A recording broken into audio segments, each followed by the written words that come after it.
Welcome back to Why Accreditation Matters, a special NATA webinar shining a light on how accreditation upholds the highest international standards in testing.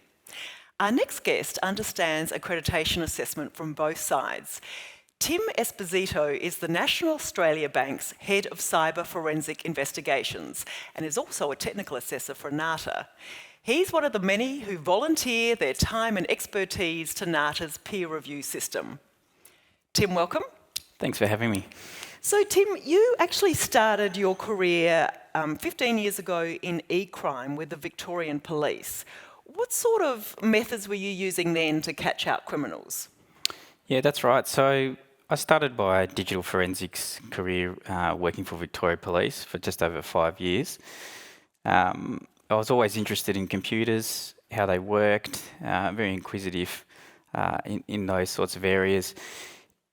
They didn't have this topic when I started studying. It was all very new in the industry. Policing was very traditional, fingerprinting, DNA, those types of focuses. But as I guess technology has become more and more embedded into society, it's become more relevant, and it's everybody leaves a digital footprint when it comes to investigations. So that's how I got into it, and yeah, I think it's really important these days because it is such a critical element. So then you joined the National Australia Bank as an analyst, and now you head up their cyber investigation forensic team. And one of the key tools you use to investigate employee misconduct is this NATA accredited system. How does that actually work? Yeah, so NAB's a large organisation. There's some 35,000 odd employees, and I guess our main focus is ensuring that they're behaving in line with the Code of Conduct and other governing policies.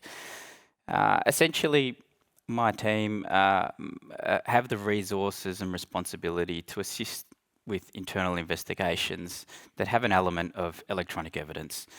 That might be that we work with the fraud team, HR or legal, and assist them with what they're looking into. If there's a laptop or a computer device that needs to be analysed, we'll assist with acquiring it, preserving that data, and then conducting the analysis. Sometimes we might make forensic copies of those devices and provide them back to law enforcement or other parts of the bank for further analysis. And of course, there's a lot of times where none of these matters will end up in court, which is obviously a good thing.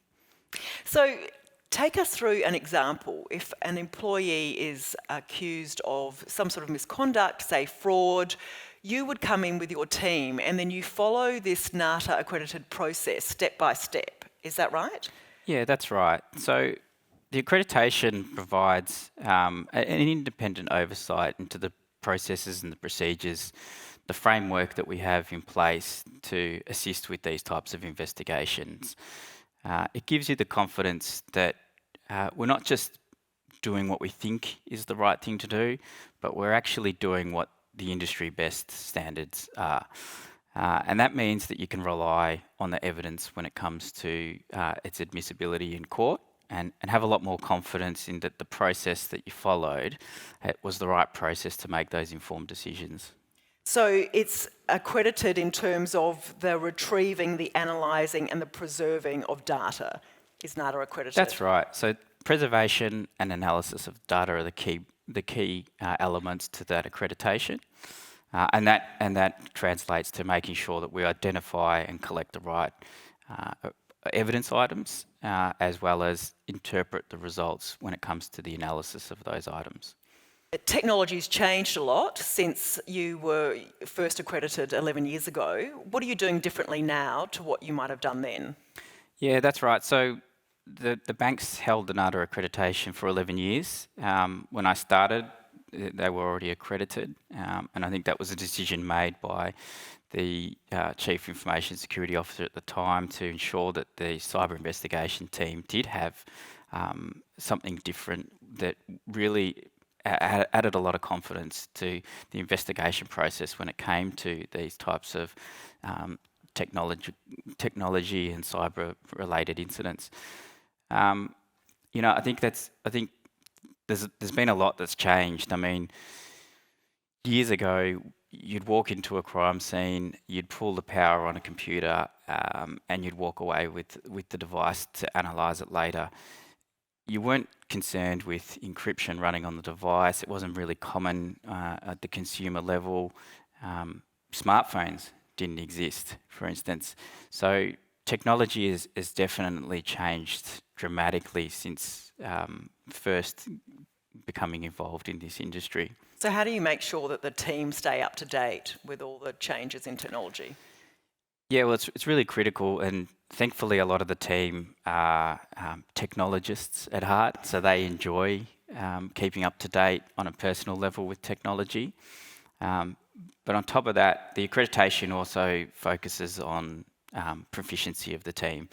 And through that process, we're really forced to make sure that any sort of skills gap that might be identified is looked at.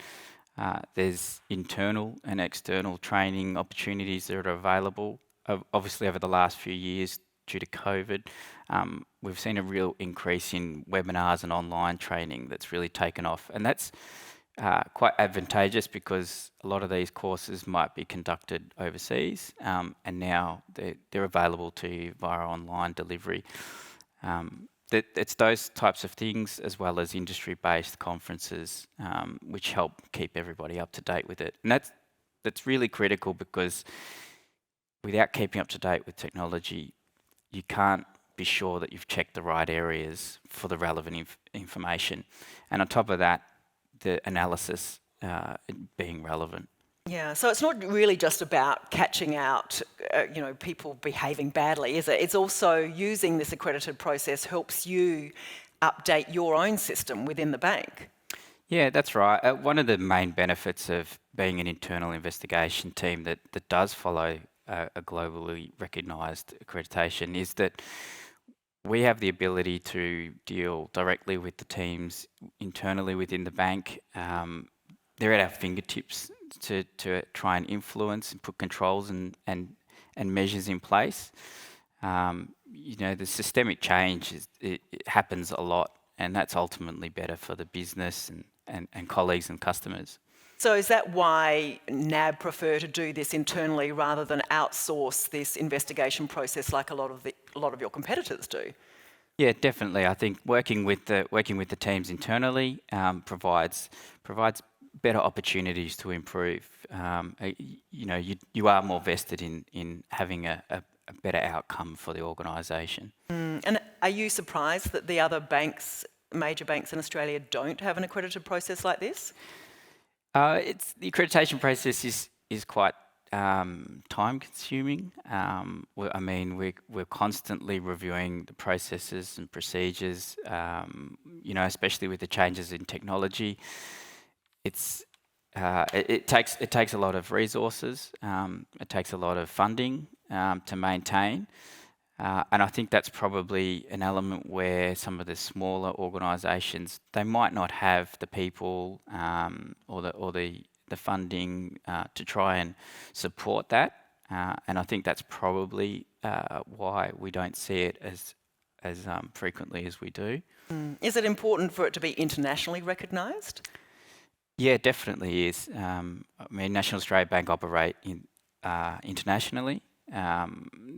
The technology world is so small these days.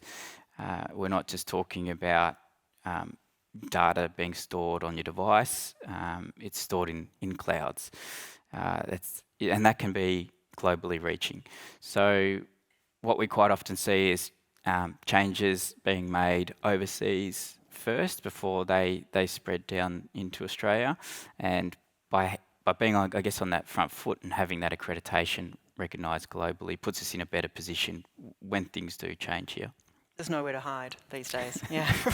So you're a technical assessor for NATA, which also means you volunteer your time and expertise.